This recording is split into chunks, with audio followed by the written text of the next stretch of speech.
the coach. His name was Dustin Felder, because remember, it was an acting class I had never done. So he was like, stand-up comedy is your into the industry. Of all the teachers, I said the one guy that really made an impact that was palpable and tangible and gave me a different outlook was Bill Hall. My dad, he's been in law enforcement for over 20 years. He taught like the 4 rules of gun safety. It was always the Mets, but like right out of the gate, it was Carter and Keith Hernandez. Those were the guys. You know, I just want to say thank you. I've been watching you since I was a kid. Like I watched the Chappelle Show, and we would recite that shit all the time. It surprised me how much I enjoyed. I coached my daughter's softball team this year. It was one of the best times of my life. I dedicated this to Angela because I would not have done any of the stuff that I've been doing had it not been for her.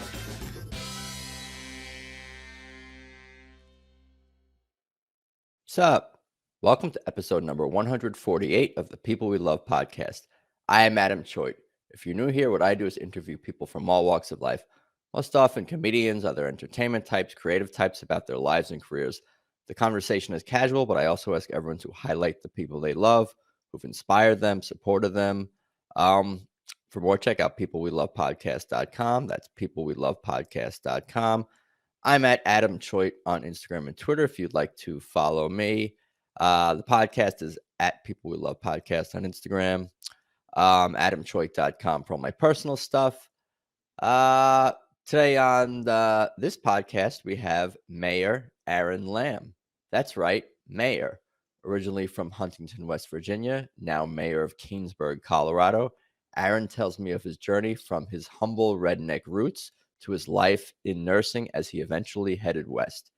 Aron is a family man with a huge heart who cares deeply about family and community and has seen so much tragedy firsthand, both in his family and in his professional life. Yet he perseveres, and that perseverance has definitely been inspired by his grandpa, Pa, who never let any of life's setbacks get in the way of living his life to the fullest. But we cover a lot in this one, so let's just get started. Here's Mayor Aron Lam. Okay, so it's good to see you today, Aron Lam. Thank you for joining me. I appreciate it. Very happy to be here. Thank you, Adam.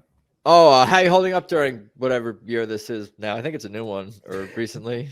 January 2024. Just survived the deep freeze. Got down to negative 18 here overnight. Fortunately, our pipes didn't freeze. I have some friends that are really struggling dealing with flooded basements, but we were very fortunate.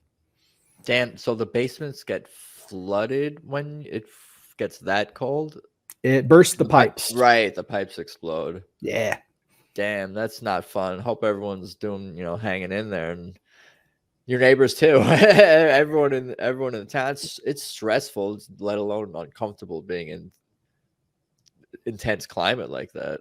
Oh yeah, I had a good conversation with my town manager before this hit to make sure that the town had a plan so that our infrastructure wouldn't get damaged and we'd have all these extra expenses come as a result. And fortunately, they had a good plan, was able to give a couple pieces of advice to help just make it a little bit stronger. But yeah, I think it was very good overall, and haven't heard any issues that we've had. And you're gonna have to that's good. And you're gonna have to forgive me because I should have introduced you as Mayor Aron Lam, Mayor of Keenesburg. Am I saying that correctly? That is accurate. Keenesburg, yeah, and that's super cool that you are a mayor. We were getting into all sorts of conversation about a bunch of things before we even got started. I was like, forget I'm even talking to a mayor, because you almost associate the word mayor with like, maybe Quimby from The Simpsons or some like, more politician-y type person, whereas just speaking to you and connecting for a few minutes before we even started recording, like, you seem like such a down-to-earth dude, but you are mayor, and that is super cool. We're gonna get into all that.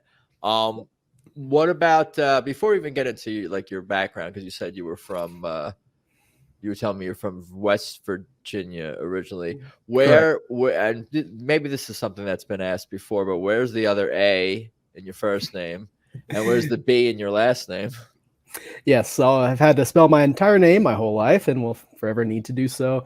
The 1A is because, well, the family story, I am named after my father's middle name, which is Aaron, of course. His mom named him in the hospital. And the family lore is that because we're rednecks from West Virginia that can't spell, they just did hooked on phonics. So why is there an extra A there? That doesn't make any sense. So Aaron. And then Lamb, couldn't tell you. I have tried very hard to look into my family lineage and trace this back to the middle of regular Virginia, a place I believe called Bathgate, if I'm remembering correctly. And that was it. It just started. So I don't know if, I mean, the name on the lamb, maybe we had an escaped convict that changed his name to blend in at that time. I had one eye doctor who was Vietnamese that was convinced, swore up and down that Lam is a Vietnamese name. I am Vietnamese. I just don't know the heritage. So hard to say. Maybe it was just the same explanation as you thought it would be for the Aaron, just like some redneck spelling things. Who needs all these who needs all these extra letters? And phonetically it makes sense. So I don't blame you. And it's more stylized. I will say that. It makes you stand out. I bet you like it. You like it that it's spelled like that. Yeah. Oh yeah. I mean, my middle name is Lee also. So my entire name is 10 letters long. So my nephew is named Christopher. His name is longer than that. So I've always loved it and have gotten a lot of compliments from people with longer names wishing that they had a short name to sign. Yeah. Do you know how much time you've saved in your life writing with those two letters? Like that's like, yeah, those milliseconds add up like. Oh yeah. And I'm a nurse too. So I've been signing previous jobs. I had to do medical administration records and you have to sign for every single pill you give. So yeah, that definitely saves some time. Well, let's get into your background a little bit. Let's tell me about West Virginia and family life and siblings and parents and like early memories. And we'll go through what you were like as a kid. I'll kind of give you the floor to start as early as you like. Sure. Well, I have two wonderful parents. It was my mother's second marriage. So I have two half siblings. Both are around 20 years older than I am. So it was kind of interesting. My sister had some children quite young. So my niece and nephew were more like a brother and sister than my actual brother and sister. And of course, till I got much older. Unfortunately, my brother died of a drug overdose while I was in nursing school. Damn. Yeah, my brother, my cousin, and my uncle all died in subsequent years during that time frame. Of course, the opiate epidemic is now well known, and unfortunately, my hometown, Huntington, West Virginia, is one of the epicenters. There was a Netflix documentary that they made talking about this one night they had a record. I don't even remember the amount, how many overdoses they had. And this is a relatively small town compared to big cities, 60,000, 40,000. It's been declining over the last couple decades. But unfortunately, it's coal country. That's, of course, what West Virginia is known for, along with just the beautiful outdoors and hiking and all those great things. But unfortunately, when a lot of the manufacturing and the jobs left, a lot of people didn't have anything to do. No work, turned to drugs as an escape. And it was very unfortunate. All three cases were results of higher quantities that they took than what they were expecting to take. My brother specifically had been clean for quite a while. There was a family tragedy with the wrong people, the wrong time, took the regular dose, and that was it. So it was definitely one of the issues that prompted me to get into nursing. And I, in fact, spent my first year as a nurse working in a drug detox and mental crisis stabilization unit, trying to help. And I still have a strong passion for that. Wow. I'm sorry to hear I know that that's a big crisis and unfortunately not just in that part of the country either, like throughout. Yeah. It's just so sad. Like I just having a conversation with you and knowing that you're a libertarian, it's almost like obligatory what should be the proper position is just like to treat this as a medical problem. And and not as a criminal issue. Like, these people need help, and I don't know, I just feel like there should be no reason for anyone to really overdose on anything ever.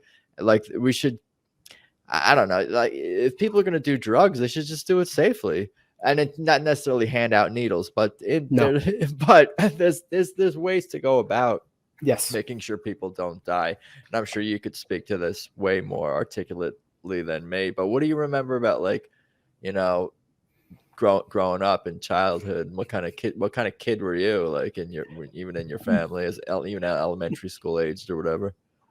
I was quiet in elementary, had a lot of friends and everything. In middle school, I remember I thought it was funny to act afraid of older people or bigger people. I went to youth group. I am a Christian, very involved in my church. For whatever reason, and then as I transitioned into high school, that shifted, and I realized that it doesn't matter what people think of you. You just need to do what you want to do and what you think is true to you. And that resulted in a lot more confidence, made, of course, more friends, and just felt more comfortable. This did, however, lead to a lot of issues with my teachers. And again, this was a very conservative Christian school. I don't know if you know about Bob Jones University. It's one of the strictest universities as far as Christian schools go in the country. Perhaps Pensacola is the only one that's more so. I'd be happy to tell you a funny story about why that is for Pensacola specifically. But so my school was almost entirely graduates from Bob Jones University. So it was expected that they are educating you. You graduate, you're going to go to Bob Jones University. Again, being a Christian school, the Bible was super important. We had basically chapel every single day. So when I got a little bit older and started to notice that the rules of the school were not necessarily biblical. For instance, having a beard was illegal, or not permitted, for students. So you could only have sideburns to the bottom of your ear. So you better believe I had mine right to the bottom of my ear, and you couldn't have hair covering your ears or touching your collar. And that was always one of my complaints is, well, my hairline goes down to my collar. So even if it's buzzed, it's still touching. And belts, a lot of just that sort of stuff. Would come to the principal, come to the office, ask to meet with the principal. They would set a time. I would come in. I would have my verses ready. He would hear me out, and every time say, well, if you don't like it, you can leave. So after about the third time, I just quit. There's no point in that. So unfortunately, still continued to butt heads with a lot of my teachers because I felt what they were doing was illogical or against the rules, all these sorts of things. And most of the time in classes would just be reading David Gemmell books, which is a fantasy author from the UK. A lot of just guy gets his wife stolen by raiders and is on a mission to go get her back. And in those books, it had a code, which was you never hurt women, you never hurt children, and you always are honorable, if I remember right. There might be a couple. There's more to that, but that was the big takeaway for me across the series. And so I would always just be in class, sitting behind the person in front of me, reading my book, just listening to the teacher somehow as well. And I was the kind of kid that didn't like unnecessary homework or again, what I viewed as unnecessary. I was a very great test taker. So just by doing that, I was able to absorb what the teacher was saying, and we could go into tests and get good grades. I mean, I was a B to A student, pretty average, but it was enough because, again, I had done the calculation. I realized that at that point, early high school, I was wanting to go into nursing after being encouraged by my parents for the good job opportunities, the good pay, being able to support a family, which was always a goal of mine.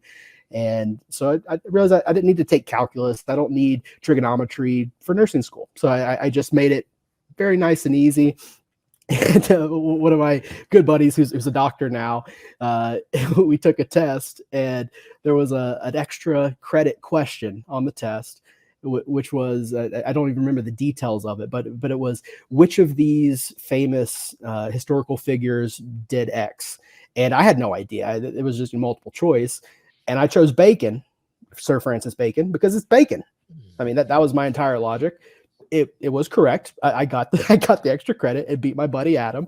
And still to this day, he gives me crap over it. He just can't believe that this happened. But that was kind of the high school thing. I played soccer. I was a very heavy child from about 10 years old. I was already close to 200 pounds. So, again, West Virginia, par for the course. But I was quite good at throwing things for track. Again, this is Christian schools, so it's not like we're competing with the public schools or anything, but it was certainly a lot of fun. Cool. I appreciate sharing the history and the background. Where did the well, you explained it a little bit as far as the nursing and seeing the opiate epidemic and all that, but was it something else that drew you into nursing beyond like just like the logical, it's a good job thing? Was it something about helping people or blood or dealing with whatever? Well, I love people. I mean, that again, I kind of around that time, I really just loved being around people, loved why sporting events because they're so interesting. I mean, hearing their stories. No. People we love is my podcast. I'm asking that question. Yeah, I certainly love people. I mean, I love what some got of them. me into this thing. Well, even the crazy ones you can learn from, and I do love that. Or you can laugh at, and I love that as well. You can love some things about some people, I guess. There's a lot of value in a lot of people. That's true. That's fair. Yeah. So I have always been an optimist, glass half full kind of person. I believe in the redemption arc. Again, I am a Christian strongly. I believe that anyone can ask for forgiveness for the evil that they've done, and our Lord and Savior will forgive them, and they can completely start over. Unfortunately, most people aren't going to do that. So we just got to love them as best as we can. That's very forgiving, very Christ-like, if you will. And that was a man who had a beard, and I'm certain that's an argument you used in your schooling. Well, Jesus had a beard. I guarantee. Yeah. And Samson, not being allowed to shave his beard. There's so many examples. Of course, there are beards throughout the Bible. So how absurd to disallow this. Who taught you like religion, spirituality? Was it some a congregation leader or your parents? Maybe I'm guessing where this came from, how you were raised. A combination for sure. But my parents were not Christian the first half of my life, or not half, first part of my life, probably 5 years or so. It was around that time that we all started going to church. I had a neighbor that invited me to go to Sunday school, and that's what got me interested. And of course, being around kids, being around other things and having fun and all the songs and everything, and coming back home, tell my parents about it, asking them to come and, trying to get them involved. And they decided that they felt the same way, and we all got involved, and we were non-denominational Christians. We jumped a bunch of different churches throughout my young adulthood. So there's not really one pastor, I would say. Mr. Patton was our assistant principal in school, and I would say he probably had the biggest influence just because I took quite a few classes from him and had a lot of learning. Skipping ahead a little bit, after I graduated, I went to Liberty University, which is also a Christian university. So had a lot of great professors and, really further strengthened my beliefs. And I'd say clarify them because again, our school, high school, the expectation was you're going to go to Bob Jones University. So when I was my senior year, I decided to go to Liberty University after visiting and was really excited by it. I had my English teacher, which was the principal's wife and the pastor of the church's wife. She told me, you do not need to go there. You need to go to Bob Jones. And then her son, which of course was the pastor's son, also worked for the school and everything, stopped me in the hallway and said, it is not God's will for your life for you to go to Liberty University. I just thought to myself, okay, how do you know what God's will is for my life? Are you the Holy Spirit? Because I feel very strongly that this is where the Lord is leading me. And it's just like, okay, so that just is what it is. Not to mention the fact that those that didn't go to Bob Jones University, the majority went to Marshall University, which is just the local public school. And that's fine. That's okay. They're not upset by that because they can still come to the church and still be involved. But if they go to a different Christian university. Oh, well, that's the Christian university without the Christian, as I was told. Yeah, I think you answered what my question was going to be, because you were telling me how you went from church to church. It sounded like kind of like when you were growing up, maybe up through high school age or your teenage years. And it didn't sound like it was because you were moving. It sounded like you were exploring the free market of churches, so to speak. Yes. That's a one way to put it. But even you and your family seem like part of this searching for what. And I was going to ask, like, what makes one church better, or even like it almost sounds like it's not even about the denomination. It just sounded like you guys were seeking something that was sort of reasonable and a place that you were comfortable and could with your congregation and the leaders, and that they were giving you practical spirituality on a practical level that you could apply to your life and weren't too rigid. You want to be a full, I'm guessing, like, you seem like somebody who wants to be a well-rounded person who's not locked into, that's bad that they were trying to get you to go to that other school. Like, is this because they get like some kind of like kickback referral? It's their buddies, like it's a club. It's just like, it's a certain branch of the faith that's like aligned with each other. It's just, it's religion. It's not politics, but it's politics. Yes. And that was going to be my answer. Why we moved so much. It was often politics and not real Democrat Republican politics. Right. It was, I mean, it's an old joke around where we live, but literally churches split up over an argument about the color of the carpet. We need to get new carpet. Well, I want it blue. Well, I want it green. Okay. And then people pick sides. They can't come to an agreement. Everybody gets angry, and then they just leave. And a big chunk of that, a percentage, just disappears entirely. They have a bad taste for church in general, and they don't want anything involved with it. And often another little chunk will start their own church, and that happens all the time. So we definitely experienced a few situations with that. But what really changed for me was during the Bush years, and as I became more politically aware and seeing just how much worship that they had for killing people using the military. And it completely, again, went against what Jesus taught, not just turning the other cheek, but of loving your brother, loving everyone as you love yourself. And it was very disheartening and disturbing to see talk of nuking, making glass to the Middle East and all these brown people or Muslims or whatever. And understanding that, yes, there's a percentage of them that do hate us and do want us dead. That's not all of them. Certainly not all of them. And there is no reason, as once I started to understand the economics and how this was destroying our children's future, to kill people, it just became disgusting. So when they would have Veterans Day or Memorial Day, they would have a person from each military branch that went to the church dress up in their full uniform. And I mean, more than half the service was just singing the theme songs for all the different branches. And it was very disturbing. And again, it sounds disturbing to me.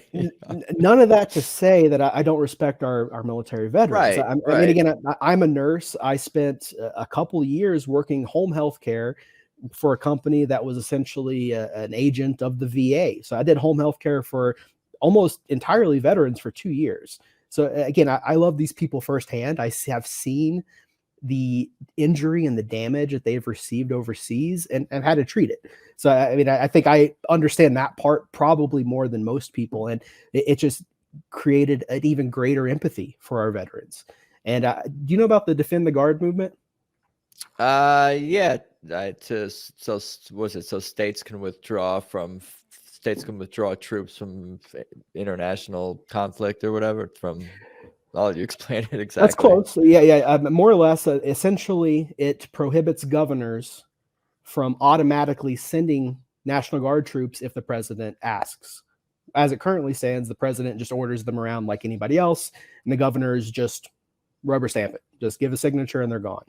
And so this prohibits governors from doing that, keeping our National Guard troops in our states so that when we have natural disasters, whether it be hurricanes or tornadoes, floods, they're here to help. They're not literally 5,000 miles on the other side of the world killing people that they don't know, and probably the people that they live with couldn't even point at on a map. I wasn't even thinking about the staying here to help emergency. I was like, oh, let's just keep them here so they don't kill people over there and just waste lives, time, resources, money, all of that. Man, you are a good dude. Damn, you've seen a lot of shit in your time. We haven't even gotten into your work life too much, but just anecdotally hearing it come up in conversation. You've been around some people who really were in need of help. It sounds like in a lot of different ways, from a lot of different walks of life. I had so many questions, I forgot most of them, but I want to ask about your grandfather, because you mentioned him, and I want to hear more about his role growing up through your adolescent, teenage years before we get into later in your life. Yeah, I appreciate that. It was my mother's father, who I called Pa. I had Pa and Granny, and again, these were good West Virginia redneck folk. My Pa was raised kind of going out at the end of the Great Depression, definitely raised by people that lived through it. And so both he and Granny had a lot of instincts and things just about being conservative and saving, and not politically conservative, just in life. Just, we don't have a lot of money. You don't know if things are going to hit the fan, and you got to be ready. But when he was a very young man, fell out of a tree and broke his arm, his primary riding arm, his right arm. And it, again, given the time, they didn't have the medicine to fix it. So it just kind of healed back in a fist like this, and the arm itself just deteriorated as far as the muscle, just atrophied. But that never stopped him. All he could do with that hand was move this thumb, and he was still the best hunter I've ever seen. He was still able to do better than my brother and I. He was able to drive four-wheelers, to continue. He worked on the railroad his whole career. None of that ever stopped him. And he was a kind of a quiet man, in that he was not super extroverted. He did not have a lot of motivation to share his ideas with other people. He just kind of sat back, observed, and always knew what was going on. But most important to him was taking care of his wife and his kids, my mom and dad and uncle, excuse me. So it was very inspiring to me, just to see how he lived and that individualistic spirit that he had. Wow. Is he still around? No, he passed away. We went hunting, went out that morning, were unsuccessful, came back for lunch, and he had a AAA, an aneurysm in his ascending aorta that ruptured. It was something that he knew about for a long time, chose not to have treated, and refused treatment after it occurred, because he felt very strongly that when it was his time, it was his time. And my grandmother had passed away the year before, so I'm sure that contributed to things. But yeah, that was the end. No, I'm sorry to hear. When was that? It was 2006, 2005. Oh, okay. Well, okay. It's been quite a while at this time. Yeah, it was still when I was in high school. Gotcha. That's cool that you were. It sounds like you were pretty close with him. You and your siblings were fairly close with your grandfather. And I can tell you the reason beyond that is they took care of me when my mom had to go back to work very soon after that I was born. So they took care of me 24/7, basically until they got off work. And then after I got a little older, that's where I stayed all during the summers when school wasn't in session. And so I spent a lot of my formative years around those two people, and I couldn't be more grateful. That's cool. What were you into even in like high school, as far as like listening to music or TV shows, movies, popular culture? You mentioned you played soccer, but what about like popular culture stuff? Sure. Well, the first concert I remember going to was a live festival in Ohio, which was a Christian music festival. I don't know if it still happens, but it was crazy looking back. A lot of the bands I saw ended up blowing up. I mean, Switchfoot was one of the first bands I ever saw. They turned out, that they had a nice little run there. Reliant K, a lot of the kind of Christian, not emo, but punkish kind of bands were what got me started. 12 Stones was another good one. And then after, because again, at that point, I was still of the belief that I shouldn't listen to too much worldly music. So rock was cool. Rock was fine as long as it was Christian rock. And then, that kind of transitioned and I got into other sorts of things, and a lot of the emo bands that became popular in the early 2000s, I definitely listened to all the time. As far as TV shows and that sort of thing, I was a huge fan of The Office, still am. Loved Parks and Recreation. Of course, the great Ron Swanson is an inspiration for what I can be as mayor. So I enjoyed a lot of that. But yeah, I was into movies too, of course, at that time, pretty much, whatever. I watched the first 2 Fast and Furious, watched a couple of the early Marvel movies, and kind of just completely petered out of all of that. The only new movie I watched in the last year was The Machine from Burt Kreischer. Do you know him? I haven't seen the movie, but I know the comedian. Good movie. Recommend it. Don't watch it around children or women or men who are squeamish, because to your earlier question, again, I'm a nurse. I don't care so much about blood, but there is a lot of it in that movie. Well, good to know. I guess I'll let you continue on the chronology. Like, I guess we were getting into after high school, or your plans, thoughts, goals. Well, nursing is where we're headed. Absolutely. I assume. Again, loved people and loved the idea of helping people as a nurse. I didn't entirely know what that meant or really looked like, other than that idea. So freshman year of nursing school is very challenging on purpose. They try to weed people out. So it was hard. So halfway through freshman year, I called my brother-in-law, who has a master's in psychology. Had a conversation with him. Hey, I think I want to switch to psychology. I think that would be more interesting, dealing with the mind and, again, drug addiction, those kind of connections. And he talked me out of it. He said, no, you don't want to do that. There is very few job opportunities. Buckle down, get through nursing school. You can do psych nursing if you want. You can do any type of different nursing. So listen to him. Glad I did. Made it through freshman year. Thank God. Sophomore year comes. Made it through. Very good. Junior year is freshman and junior are the 2 hard years in nursing school, at least at Liberty University. So junior year, halfway through one of the courses, somebody had stolen the test, and the night before had slid the answer key under the professor's door. So they freaked out. They absolutely freaked out. They gave it back. They stole the test and gave the test back. Yes. They were brazen enough to admit and to troll. What? But they gave it back anonymously. Yes. What is why not just throw it into a paper shredder? Trolling is the only thing I can think of. Is that they just they just wanted to F with these professors. That some of them were terrible, most of them were great, but so they just wanted to screw with one of these guys, and so they slid it under. They freaked out. They canceled the test, and then they required us to come in at 5:30 a.m. to take the test as an entire class. It's like 120 students or something in each group, each year of nurses. So, and they also made the tests far more difficult. I bet. So there were a huge number of us. I mean, it was probably 40% of that class that failed just as a result of that change. And the way it works is you have to wait a whole year, because these classes. Oh man, I would be so mad. You have Med-Surg 1, Med-Surg 2, and 1's only in the fall, 2's only in the spring. So all you got to do is wait. So again, another big decision point. Do I change to a different major, or do I wait?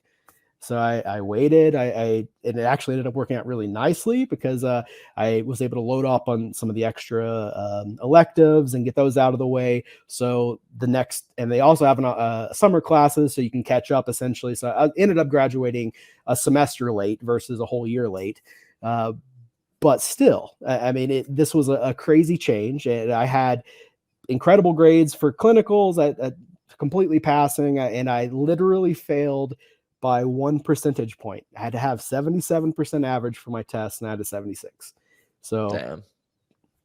did it all again. It worked out wonderfully. The second time around, I only had to take 3 nursing classes, and I had 1 extra credit that I had to have to fill my schedule. So I took bowling 2 semesters in a row. That's fun. It was.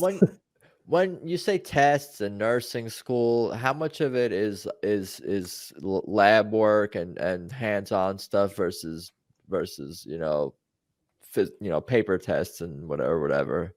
It varies, of course. I mean, freshman year, there weren't a lot of labs. Basically, I had 1 chemistry class I had to take. I had 2 sessions of anatomy, which was a lot of fun, doing different things on crazy animals and seeing cadavers and all that sort of stuff.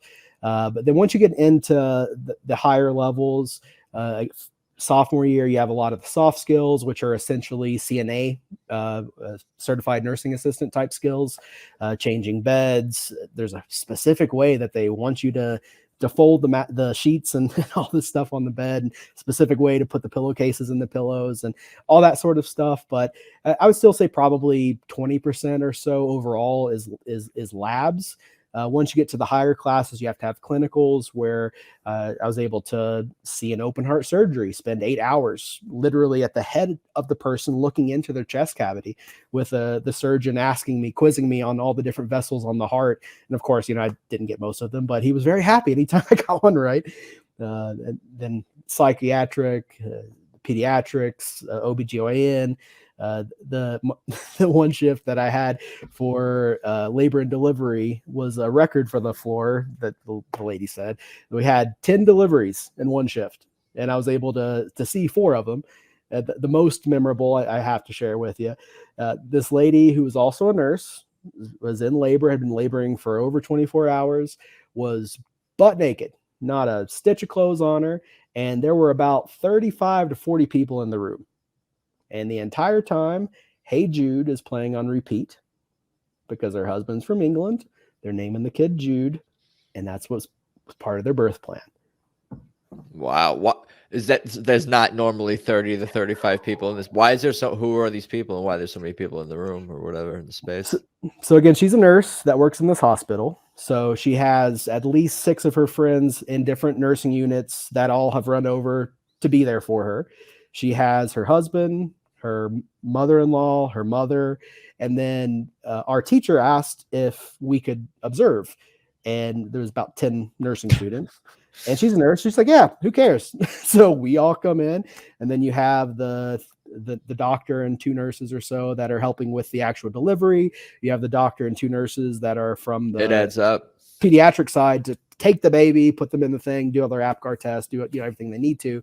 So yeah, it adds up. And so you have a small room packed with people with a fully naked woman trying to give birth. It was the place to be, though. It sounds like that night. It was a party, that's for sure. Yeah, that's what it sounds like. What was I gonna ask? Something about like you say you saw an open heart and you were studying it, and the way you describe it, it makes it sound like you were very calm and just like it's no big deal, and maybe not even your first time seeing it, probably not. But maybe tell me about maybe some of what it felt like. I guess the first time you see someone's chest open, the first time you see something maybe gruesome, or just that it's a medical thing versus that the average person does not see. Sure. Well, that was the first and only time I've ever seen an open heart surgery. Oh, okay. I mean, that they're not uncommon. Of course, they happen every day in hospitals across the country, but for a nursing student to be able to have that opportunity is a bit unique. So I was just so excited. It was so cool to have that opportunity. I was just pumped, went in. That's when I learned about an RN first assistant, which is so you probably know about a nurse practitioner, but an RNFA is kind of halfway between a nurse and a doctor as well.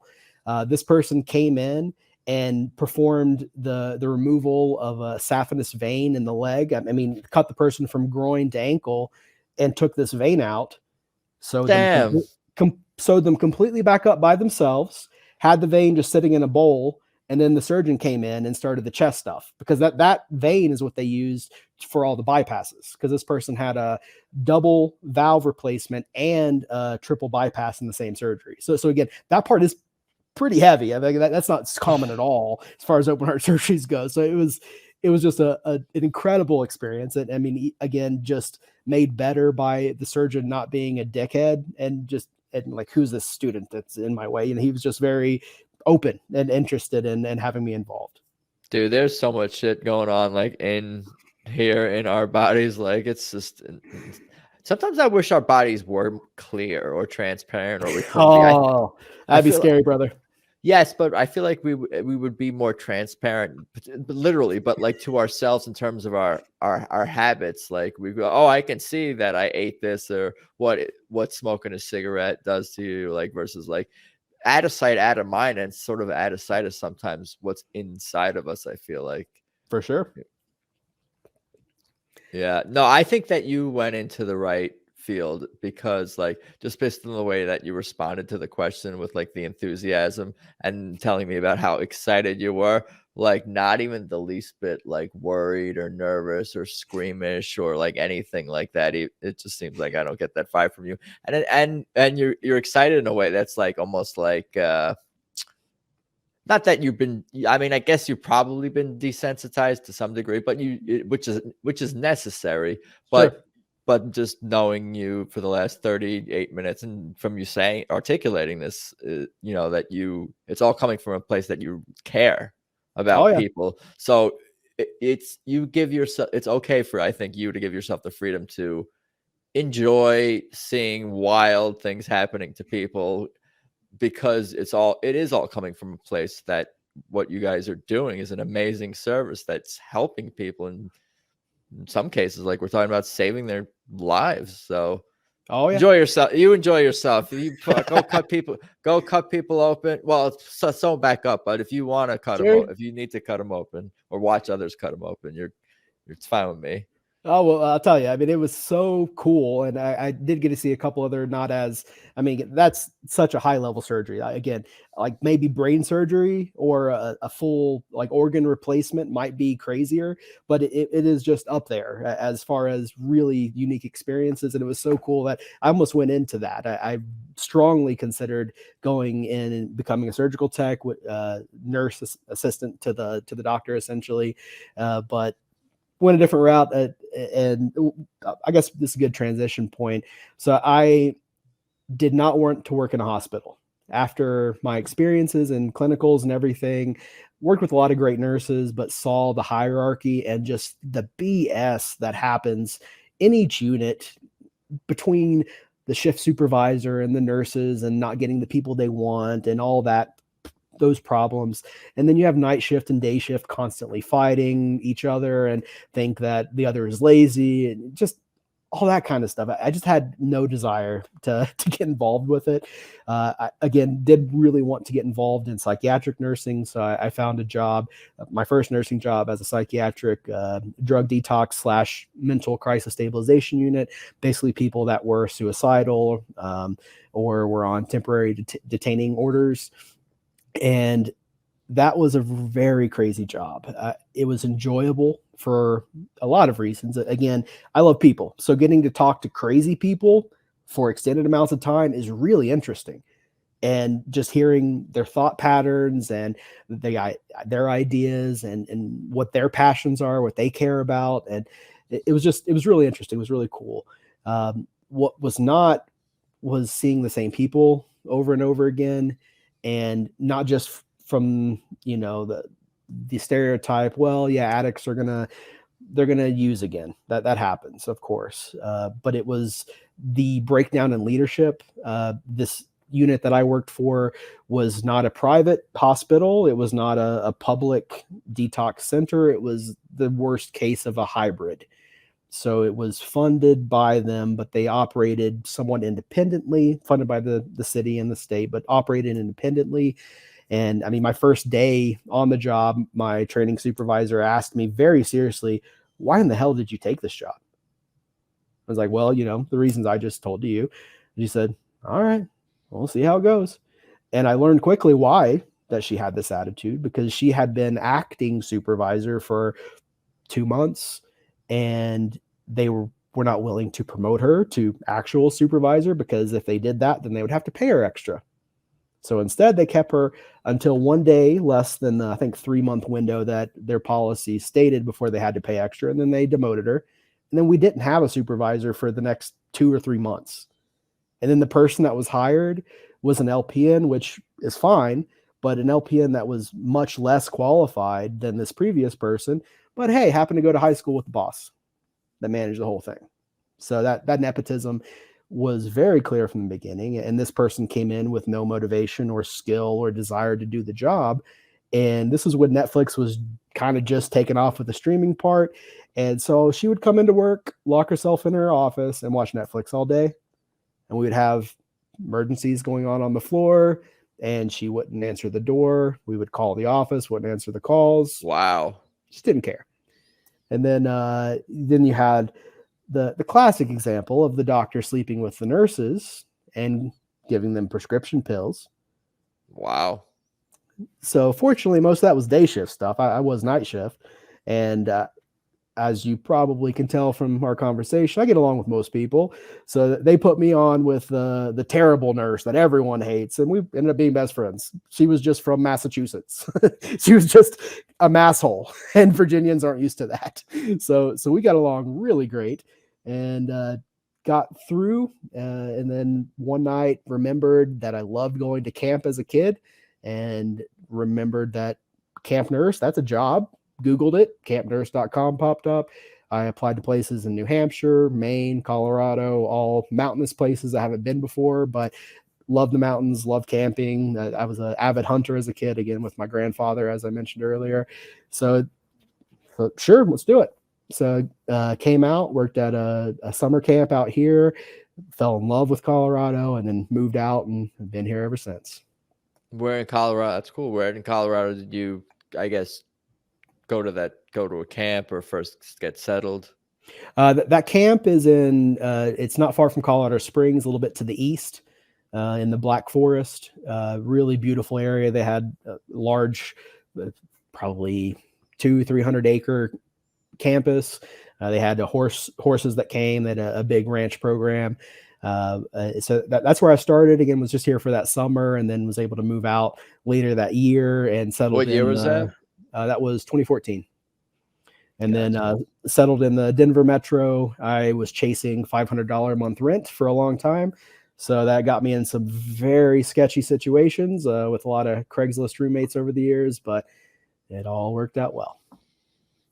Yeah, that's good. So why don't I'll let you continue on the chronology. Tell me about the journey to how you became, I guess, mayor and from 2014 up to where we are now. I'll give you the floor to. Oh, absolutely. Yeah. So again, that's what got me out here to Colorado. Had a wonderful time at camp. So it was really important to me to be able to have that opportunity for future summers. So the job that I was able to secure, I told them at the very beginning, I will need permission to take off for these months in the summer so I can continue working there. They agreed to it. And that was a really great arrangement for about 4 years. And then a couple weeks before the next session for camp was supposed to start, I was about to take my leave when my bosses came and told me, hey, we're really sorry, but we're going to need to remove that. You're not allowed to leave this year. So I said, okay, finished my shift, turned in my immediate notice of resignation, and went on to camp. And was fortunate that I was able to get a job as a case manager right in that time frame. They understood that I was going to camp and everything, but they just wanted me on as needed kind of basis if they needed someone to go to an appointment or whatnot. And that kind of started me down that path almost incidentally. It really wasn't what my goal or focus was. But after camp had ended, then I already had this job. So I was able to just go into that full time. And I've been that's my specialty, is case management. I've done quite a few different things. I did home health, as I referenced earlier, taking care of veterans. And you're talking about gnarly crazy stuff. It's not in the surgical unit. It's in the home. I'm telling you, I have to tell you, man, this situation still breaks my heart. It was during COVID. I had a patient whose toe I thought was going to fall off into my hand. It was so bad. I mean, it was basically just bone. But the VA had discharged him home because of COVID protocol. So we had essentially been changing a bandage on this dude's foot for 3 times a week, a completely dead toe. I mean, black dead toe. And not to mention the stench. And I don't want to make your viewers too sick. No, it's important. So I reached the breaking point, called the VA, got the doctor, the actual doctor on the phone, which is so rare. It's so hard to do, and cussed him out because of the treatment that this guy was getting. And the doctor said, he yelled at me, understandably, I it was deserved, scolded me and said, you need to control yourself. And told me directly, I am not allowed by protocol to accept him. What I can tell you is have him go to the ER. They will be forced to do so. So they did. He was hospitalized and died the next day. Wow. Yeah. Because he was of an infection, he was or something. Yeah, I mean, again, his toe was so bad off, and he had not been given. He had been refused treatment by the VA. Man, I mean, it was just too late at that point. Crazy. They could have a case against. I would think it's some kind of legal. COVID, man. That right. I mean, so moving forward a little bit, that same job, I was forced to take the vaccination and refused. So they said, well, you can write a letter for exemption for religious or medical reasons. I've had a VAERS reportable reaction for the influenza vaccine in the past, so I am not recommended to take it. It's something that's not good. So my same doctor told me, you still need to take the COVID vaccine. And I reminded him about this, and he said, oh, that's okay. You still need to take it. So chose not to. I did, again, I'm a very strong Christian, so I wrote a sincere rebuttal for the reasons that I'm choosing not to do so. Gave it to my superior, and they reviewed it in 5 minutes and denied it. So again, they already knew what they were going to do. And so they didn't fire me, because if they did, well, then they would have to pay me unemployment.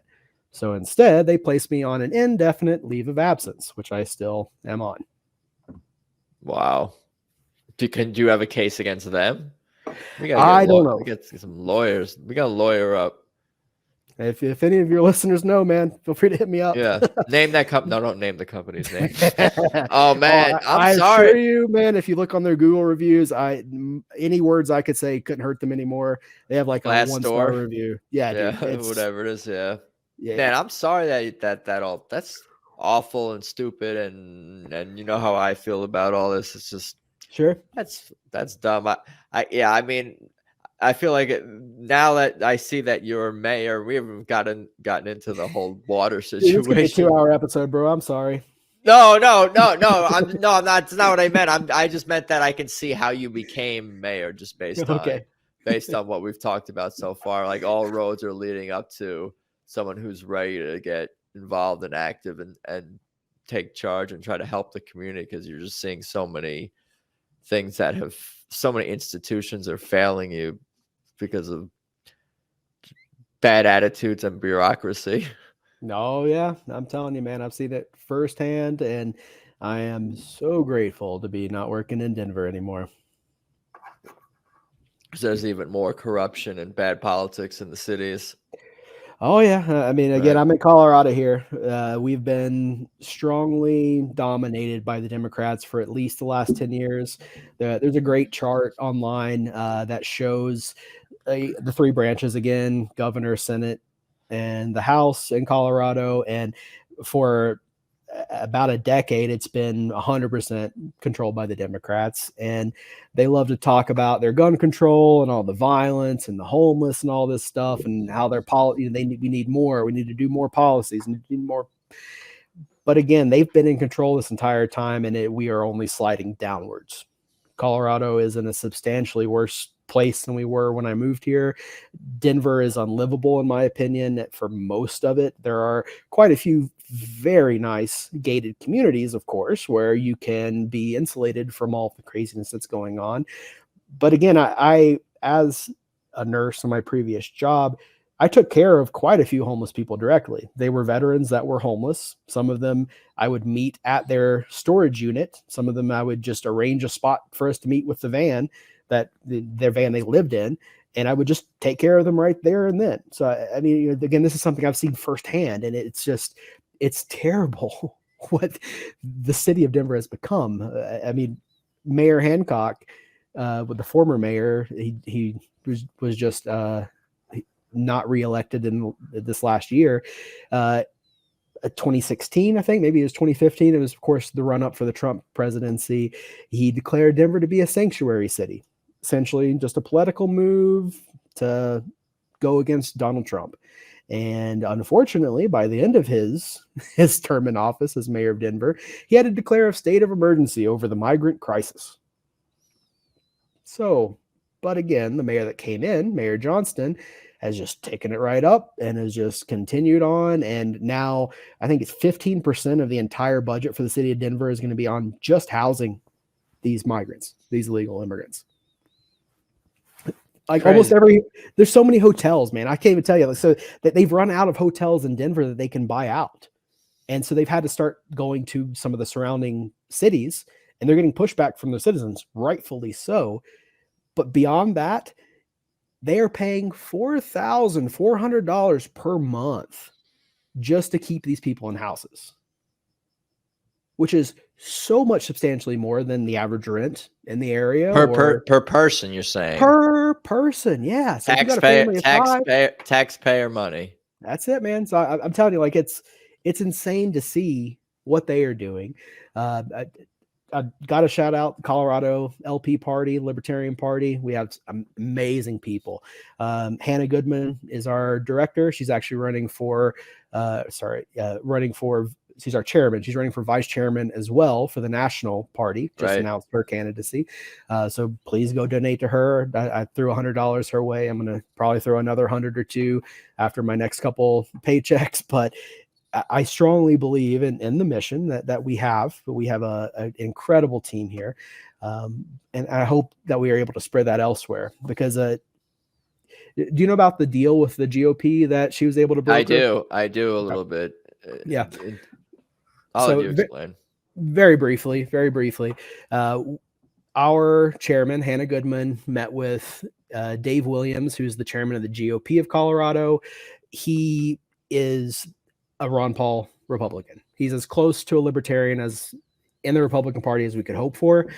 So this created a unique situation in which these two people from our two parties were able to come to an agreement and create a pledge which lays out essentially what all liberty-minded and conservative Republicans should believe in, both for our state level as well as the national level. And all a Republican nominee has to do is sign that pledge, and we are not going to run a candidate. It's that easy. A lot of people don't believe that the spoiler effect is real. We had a race here in Colorado that it made a difference. The libertarian in the race, if he wasn't in the race, there was a margin of difference there that it could have swung either way. So that was kind of the basis for it.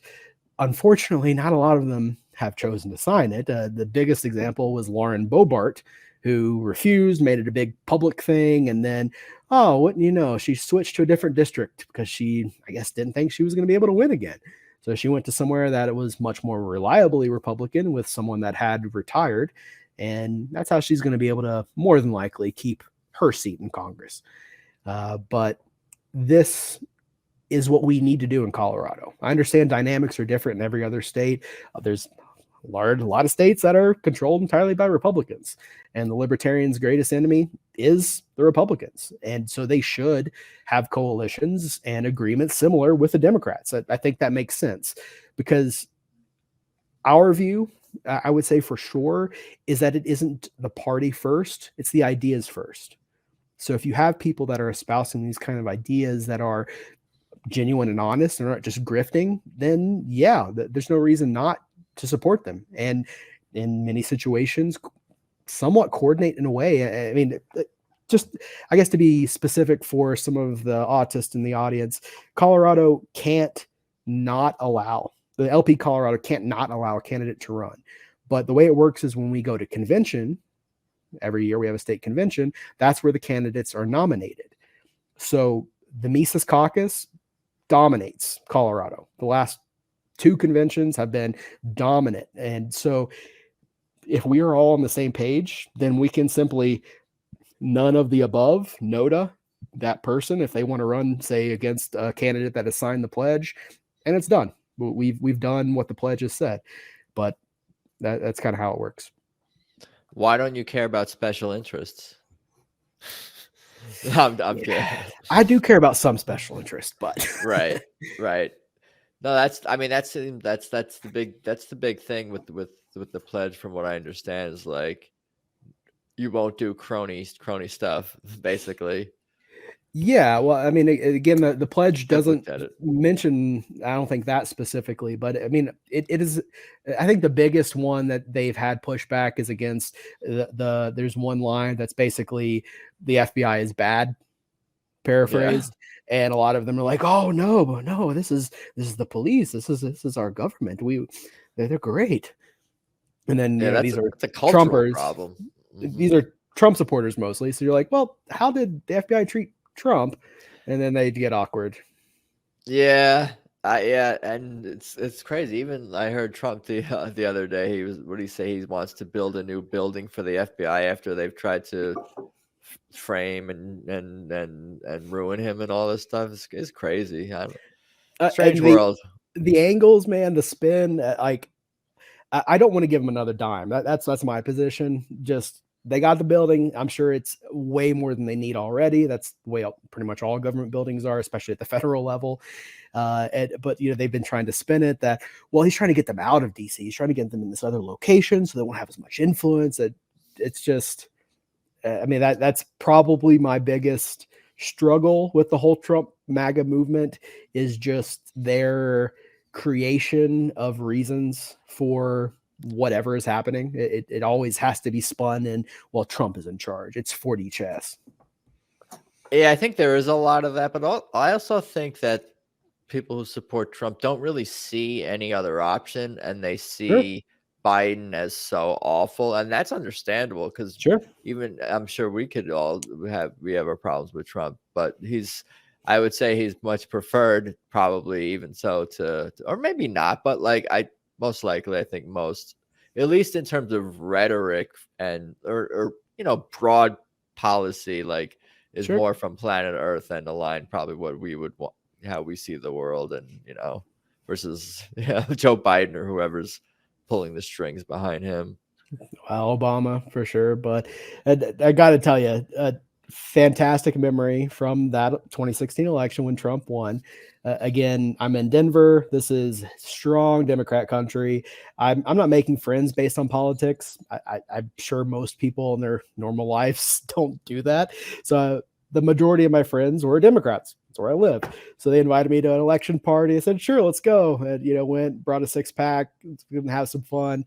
And they had this huge map on the wall and the Sharpies to write on each state that Biden wins. And it was just Trump.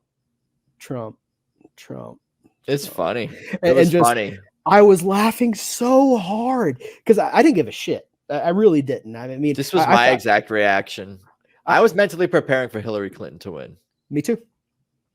And so again, just seeing this complete, I mean, they all just got so sad and depressed and drunk. I left and was just laughing because it was just so funny to me that they were this invested in this person that doesn't care about them, has no idea who they are, will never give a shit what they need, and they just want their money for the taxpayer dollars and all this stuff for their endless wars and cronyism. But I mean, it was like their best friend died. It was crazy. It's so funny. It's just so very, very funny. And then, of course, the reaction to Trump was unbelievable, and just, the whole Trump derangement syndrome and having the media does all of what you're describing. Is the primary cause is corporate media, mainstream media, largely left-leaning media, the cathedral, independent, and what's that? I said the cathedral. That's what Right. Michael Malice calls it. Of course, but yeah. Could agree more. Did you see the Rachel Maddow coverage of Trump's victory in Iowa yesterday? No, but I heard it was because of white supremacists. Oh, it was. Yeah, that's what Joy Reid said. So I assume Maddow expressed similar. No, she went the opposite route, which was to block him out entirely, because MSNBC does not knowingly report false information, and they can't be sure what Trump is saying at any point is false information, so they will never allow him to speak live on their network again. Yeah, that's that's just bad and awful. And so I don't even know what to say, and I'm not really surprised either. But it's like I would hope, and I do assume that some people, like every day, more and more people are being red pilled and sick of this and wake up to the game that's going on around them. That MSNBC could be pure evil, even if you don't like everything about Donald Trump, or don't even like anything about Donald Trump. Like, there's a lot of bad people out there across the political spectrum. Yeah, I mean, there's a lot that I could say good about Donald Trump, but there's a lot that I could say bad as well.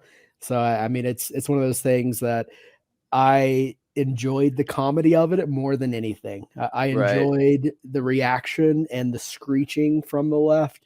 It almost made me want him to win again. And I mean, Trump or Biden, man, I mean, it is an easy choice for me.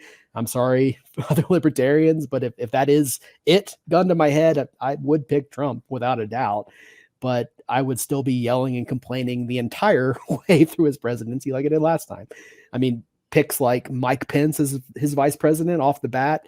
You got John Bolton. I mean, you have so many people that he chose, which demonstrated to me that he had the skills to win. Obviously, he has the charisma. I mean, he's basically a comedian at his rallies and everything, but he didn't have the people around him to pick good people. I mean, there are so many people in our movement that are libertarians. I mean, Walter Block had his whole thing, libertarians for Trump, trying to convince libertarians to vote for him, and yet he didn't choose to help himself with any of us.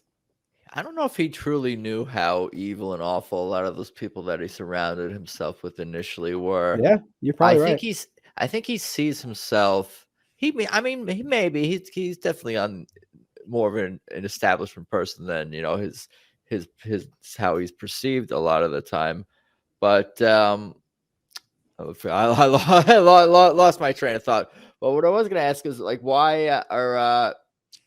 how do you balance, like, because you talk about how Trump is sort of entertaining and you laugh when he won and all this, and I had sort of a similar reaction. But how do you balance like seeing politics as something and this crazy world as something to be entertained by, and kind of let go and not worry about things you can't control and just kind of enjoy the circus as you can, but also like being someone who wants to help and make change and be an optimist? Like, how do you balance those things? And I'm guessing, I mean, maybe I'm answering the question already, but I'm guessing it's focusing on what you can control in your community and your family and things like that. And maybe that can segue into to how you became mayor and all that.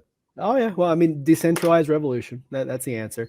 I mean, again, this is the main mission of the Mises Caucus within the Libertarian Party, as far as I am concerned and am aware, is that our goal is to recruit and elect candidates at the local level that being school board, city council, town board, mayor, because these positions are much easier to attain if you don't live in a major city.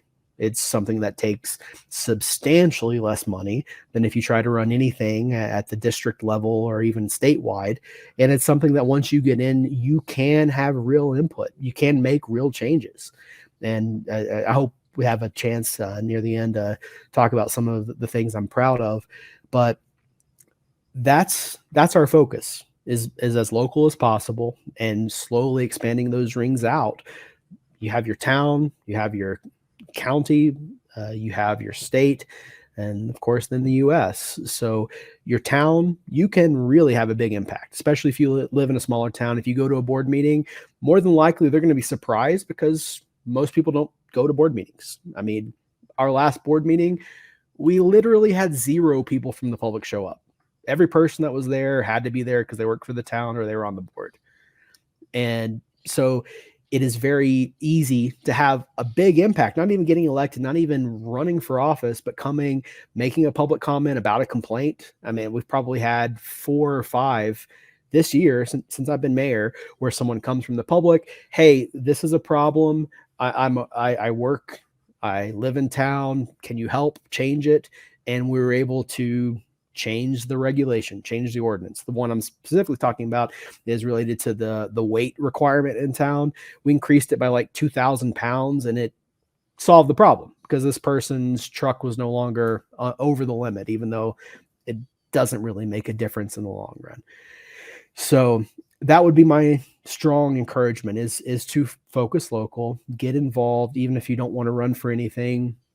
Watch a lot. I mean, our town and a lot of others record their meetings, post them on YouTube, so you don't even have to be available at the time that it happens. But again, why am I so optimistic, and why do I find humor versus concern or anger at the national level? Because that's the reason. I can't control who the president is. I'm one person. I can't, even if my ideal candidate was Dave Smith. He's not running. Even if he was president, I have no connection with him. I can't tell him, hey, can you focus on this specific issue? So it's the same way. And when you go down in level, you have 350 million people for the US. You have, 5 million, 4 million for Colorado. You have 500,000 for Weld County. You have 2,500 for my town. So just that scale, your voice is proportionately larger or smaller wherever you go. So I just really am happy with where I live. Weld County here in Colorado has a very strong sheriff that has stood up against the state legislature with a lot of their crazy gun shenanigans, whether it's red flag laws, and has put out statements that he's not going to be enforcing this. And then the county commissioners reinforced this, which, I mean, that's why I moved to Weld County, is because of Sheriff Reams, because I saw that he was a strong sheriff, which is the constitutional officer for a county that ultimately determines what laws are going to be enforced there.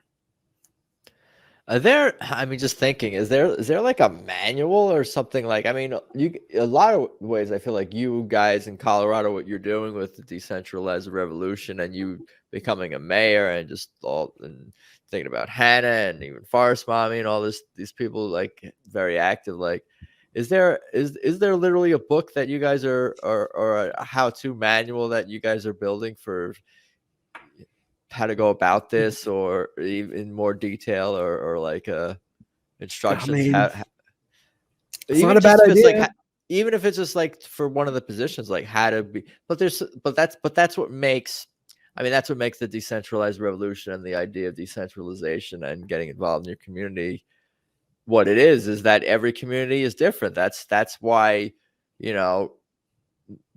maybe this truck issue would not be an issue somewhere else, but it's something that you had to deal with. The truck, like every town has its own unique things to deal with. So it's best that they, grab the bull by the horns and handle it themselves, and instead of shipping off, outsourcing the problem somewhere else and getting more people involved and more money involved and more corruption involved. The further the issue escapes from you, the more likely it is to not get solved and never get solved and just cost the taxpayer money ultimately. Oh yeah, no, I mean, where this all leads. Not wrong at all. No, Colorado specifically isn't. We're not writing a book or a manual or anything. I have contributed with Amy Lepore. I don't know if you know her. She's with the Mises Caucus. Incredible person, incredibly helpful to me during my campaign. Always available. She has a website with the Mises Caucus called runaslibertarian.com. I did host one of the courses. It was an hour and a half or so, kind of going through the nuts and bolts of my campaign, what I thought worked, what didn't, some strategy, that sort of thing, which is absolutely applicable to any small town across the country. I mean, my experience would not translate to a big city. If I lived in Denver or Aurora or some of these other big cities in Colorado, it would be a much different thing. But living in a small town as I did, and my biggest hurdle that I viewed going into this campaign was I had only lived in this town for 18 months before the election. So most people, especially in small towns, know everybody. They don't vote for outsiders, especially someone that's moved from the metro and, the big city and all this stuff. I mean, that would be a red flag for most people. But fortunately, I mean, just through conversations, and I mean, my wife and I moved here because of the community, because we wanted to get involved. We wanted to start a family and have access to, I mean, we have a wonderful rodeo that's the only non-taxpayer funded rodeo in all of Colorado that's been operating for decades. An awesome 4th of July celebration that I think really rivals some of the big cities in Colorado, because I mean, we spend a large amount of money on the fireworks themselves, but what's unique is that it's at the fairgrounds and everyone from the surrounding communities comes in and tailgates for hours. I mean, like it's a sports game, for hours before, and they all have their own fireworks and they're all just setting them off all over the place. This is completely against the law. Our town has ordinance that prohibits the possession of fireworks, much less setting them off. But this is just part of our community. Everyone does it. The police don't give a crap, and they just allow it to happen. So supposedly, that's one of the things I'm actually specifically trying to put in the ordinance, is that this is legal for the week essentially of 4th of July, so that if the police want to selectively target somebody, they don't have that authority to do so. But that, something I'm working on. So this is all just maybe privately funded is not the right term, but like this celebration is all just individuals in the community coming together, or is it it's a combination? Combination. Yeah. Okay. Yeah. We have the fair board that allows the use of the facilities. We have the town that funds the fireworks themselves, of course. Then the fire department, which is not under the town, it's a district, so it covers a little bit larger area than just our town alone. They're the ones that actually set them off and have all the proper certifications from the state to handle those awesome mortars. Well, it sounded like the community was contributing and cutting down on what some of the costs might be if it was this celebration was totally publicly funded. Am I following that? Yeah. I mean, if it was only the town, running it, it would be much more expensive for sure. Right. So illegal or legal, you guys are saving money, which is most important. It's not laws. Economics are more important than laws. Economics do override laws. Right. It sounds like things are going pretty good in the mayor's office. So how long is the term? Is there another election coming up? Where are we in your term exactly? We're just over the 1-year mark. I got a 4-year term. I was sworn in the beginning of December of 2023. And so just past that 1-year mark, I got a 4-year term.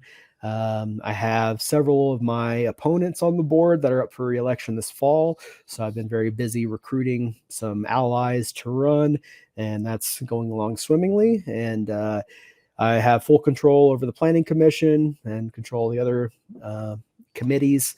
So the only thing I don't right now is the board. I was elected with a slate. So I campaigned for 4 other board members that were running in the election, 3 of which were elected. We are a 6+1 board, so 6 board members and the mayor. So that 4-person gave me the majority for about 3 months. Unfortunately, 2 of my allies resigned for different reasons, and the former mayor was appointed. Your grandpa would love that you're mayor, huh? Oh yeah, I so much. My dad even probably 2 times a month at least. He just brings it up and is like, I can't believe it. I'm so proud of you. And I'm like, oh, thanks, Dad. No, it's cool because you're actually a good dude, and I believe in a lot of pretty much all the same ideology and that you do. So it's so being able to call you mayor and a mayor is actually good for once, whereas most people are have a governor, mayor, president, vice president, senator in their title. They're not good people. We've been tricked to think that these are good people that are helping, but they're not good people. Do people in public call you mayor when they see you? Oh yeah, that's what I was gonna say. Referencing one of your earlier statements, it's very funny and odd to me. I mean, of course, immediately after getting elected, then all the town staff they don't call me Aaron. It's mayor.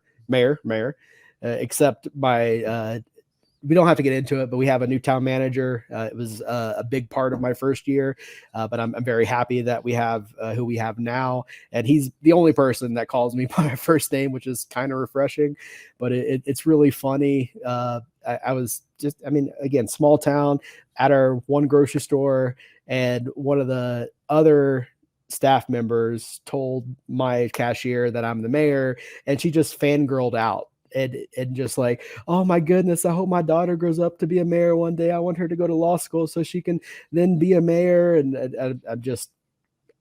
I'm not a lawyer. I'm a nurse. Like I'm still the same person that I always was. Still, those titles mean stuff to normies. Those titles. That's what I'm learning, man. It's like I don't even want to mention the guy because I don't like what he said recently. But like at the beginning of COVID, there was someone that was talking about how we have entered the age of magic, and just these phrases are like uttering spells, and people spelling. change. The word spelling is like from spell, right? There's spells. Yeah. So I mean, but it's like it's so weird and true. Like if I'm just having a conversation, say at a random bar, again, I'm a nurse. The job that I do now, I have to travel somewhat. So I've been a lot of different states quite frequently, and I'm just at a random airport bar, and it comes up in conversation, and the whole demeanor of the person changes, and they treating me differently, and it's just it's uncomfortable. It's weird. It would change for me to at least maybe initially. I don't know. I guess I don't know. It would, but maybe not change in the same way it might change for someone else. Yeah, it's wild. And now I know you are a Christian man and somewhat conservative, but when you became mayor, your wife probably appreciated that on multiple levels as well, is my thought.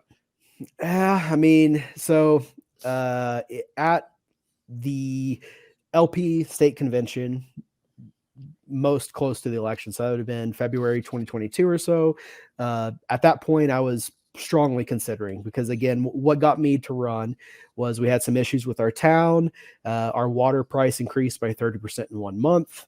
So my wife and I were very pissed off, of course, and went to the board meeting and saw how things were operating. And we gave our public comment and questions, and they just ignored us and moved on with their lives. And we were able to hear how they interacted with some of the new developers that were trying to come to town and had no interest in our way of living or how the people of Keenesburg cared or thought about these new developments. So that motivated me. And then I looked at the last election, and the mayor had won with, a small margin. It was like 60 or 70 votes against somebody that I knew who didn't run a campaign at all. It was just a protest. You only have to get 10 signatures here to get on the ballot. So they got those 10 signatures, got on the ballot, and almost beat the mayor without doing anything else. So I reasoned that with a serious campaign and a little bit of strategy, this is a doable race. This is something that I can win. So started to mention it to some of my friends in the LP at that time. Dave Smith was at that election or at that convention. Freaking awesome. It was cool to meet with him. But then my wife got pregnant and she was not so interested in me running anymore. And so I just had given it up and wasn't planning on it. And then about maybe 3 months before the election, she asked me, "Hey, you're running for mayor still, right?" I'm like, "Oh, no. Do you want me to?" She's like, "Oh, yeah, that'd be good." So then had her endorsement and was off to the races. Was it was that when the month when the water bill was high or something like that? Pretty much. She's like, get out there and save us some money. Cut down on our bill. Go do some scrap. That's right.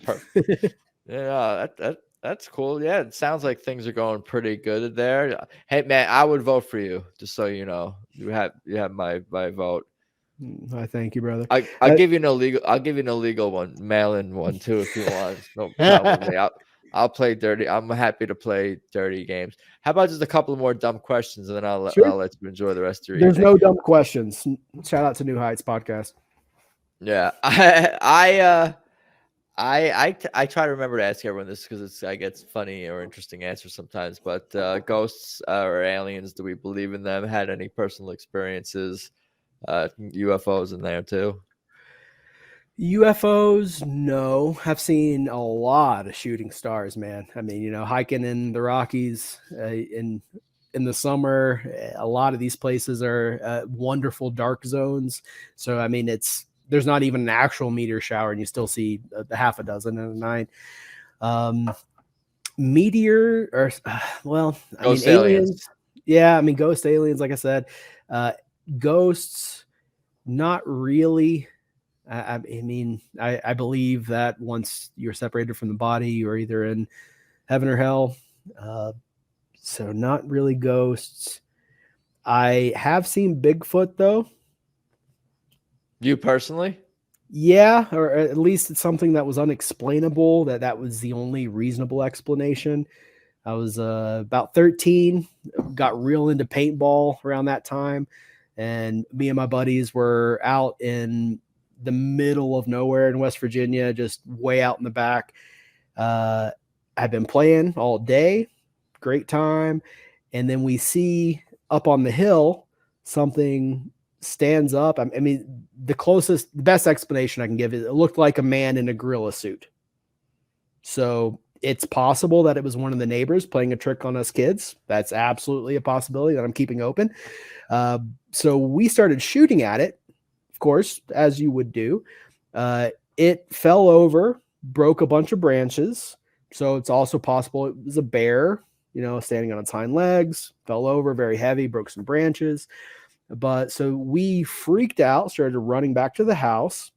It was a kind of a valley situation. The bear was on one side of the valley. We ran to the other. There was a hillside that went along the trail.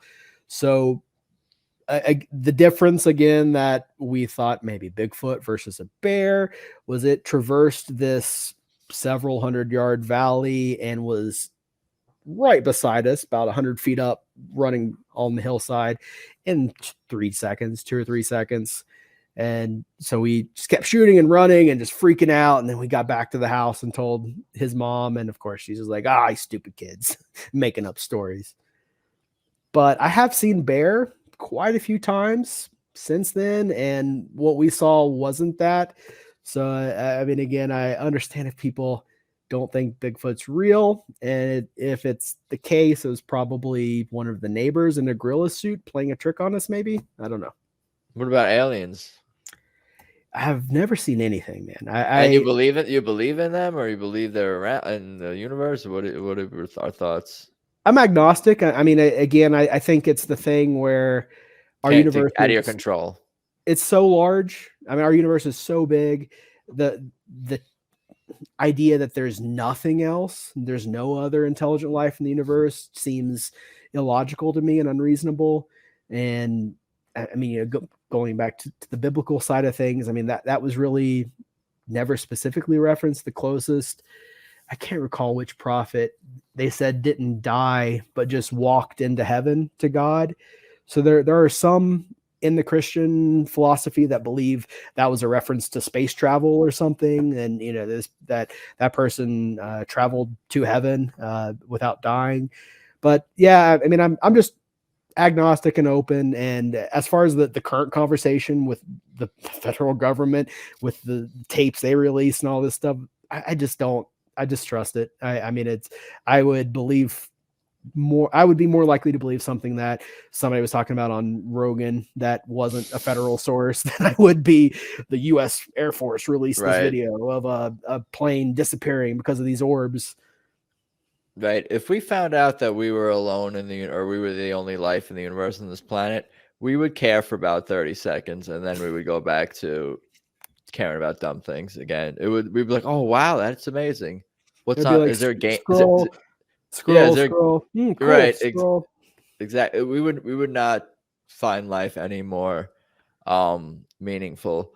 Well, I think we covered a lot. I appreciate the time and the stories and your service, both as a mayor and as a nurse. And man, you're a good dude helping all these people out. You must have helped thousands and thousands of people over the years, like, literally just like important, like necessary service you provide. That's definitely appreciated. Is there anything else you think we should cover, you wanted to mention about your journey, or Paw, how you just call him Paw, P-A-W, P-A-U, P-A or P-A-W. There's, when I was growing up, I did it lots of different ways, but yeah, I would just, I guess a couple highlights, things I'm very proud of that I've been able to accomplish since being mayor. I was able to repeal the COVID restrictions and the emergency order that was still in action in our town for some reason. Again, we are a rural town that nobody wears masks. Nobody followed that even when it was the law. So this was something that just needed to be taken away, and adjusted the authority for the town staff to declare a state of emergency and issue these kind of restrictions, so that the board has much more say and control over this in the future. Was very proud of removing the prohibition of sale of the eggs that your backyard chickens produce, which for whatever reason, we have about a 3-page regulation if you want to have backyard chickens. And the last sentence was, the sale of your eggs is strictly prohibited. And why? That doesn't make any sense. And so I was able to leverage, if you remember back January, February of 2023, there was eggs were all over the news with how expensive they were and everything. So I was able to bring that issue up, and all of the board members were, yeah, this doesn't make any sense. And 3 of the board members were on at the time when this legislation was passed, and they questioned themselves, why did we do that? That doesn't make any sense. So it was very easy to get unanimous consent. We were able to get that passed. But that's probably the 2 things I'm most proud of. That's great. It's funny because I always think, like, if I hear something about like a dumb law, my immediate instinct is like, oh, there's some crony thing where Big Egg came in trying to stamp out competition. But it's not always that. It could just be some dumb thing some dumb person wrote a while ago that still exists for dumb reasons that don't make sense. So they're like, the government is certainly evil and does a lot of evil things, but it does do some dumb things and just keep some dumb things just because that's the way it's been done. That's the way it is. That's the way it's always been done. So, people just go through the motions of life, and that includes not allowing people to sell chicken eggs or whatever. I don't know. Yeah. And if I can just close with, if anyone is inspired by this conversation, again, thank you so much for listening this long into it. We've been going for quite a while, but I want to encourage you to consider running for mayor or town board. If you live in a small town, 5,000 people or less, that's a good opportunity. Start by trying to identify 2 or 3 issues that are hyper local to your community that the majority of people care about, and run your entire campaign on those 2 or 3 issues, and that will be a successful plan. If you additional piece, if you do live in a very conservative or Republican leaning area, a great method I found was I called drive-by campaigning, where I would just drive around neighborhoods where we live. A lot of people have their garage doors open, drinking beers. They have Trump signs or American flags or whatever in their yard. Well, that's probably a good starting point, because again, libertarians agree a lot with conservatives, GOP people, not on everything, certainly not on war issues. But if you keep it in that lane of agreement and really just tell them who you are, and that my two issues are A and B, then, I mean, most of my experience was they didn't even need to hear that I was a libertarian. They didn't care about any of that stuff. They were supportive. They wanted a yard sign right away. So there's no need as a libertarian for a small race like this, it's nonpartisan especially, to make that the biggest thing. The biggest thing is winning. That's the goal, is winning. So just craft your campaign however you can. Feel free to reach out to me. I'm more than happy to give any advice to any people that are inspired by this. I'm on Twitter, Aron_Lam. You see how my name's spelled there. So I'm more than happy to help. Great. I appreciate that. And I think that's the playbook. That's the handbook. That's the instruction manual, is what's most messed up in my town. What are the 2 or 3 most messed up in my things that are most messed up that everybody's pissed off about, and pissed off about so much that they will not even care remotely what my political party or ideology is. If I'm able to help them, you know, I don't even want to say what it's, whatever the issue in this, let's say, schools might be, or know, even just taxes or whatever the case may be. But thank you again. I appreciate your time, Aron. Means a lot. Good to connect. You gave your plugs. You can give them again if you want. I think you said where can people find and follow you again? Just Twitter. I don't have any other social medias. Aron_Lam. Again, that's ARON_LAM. Sweet. Well, I'll let you enjoy the rest of your evening, and let's talk soon. Yeah, I appreciate it. Thanks for having me, Adam. You got it. Thank you. Peace.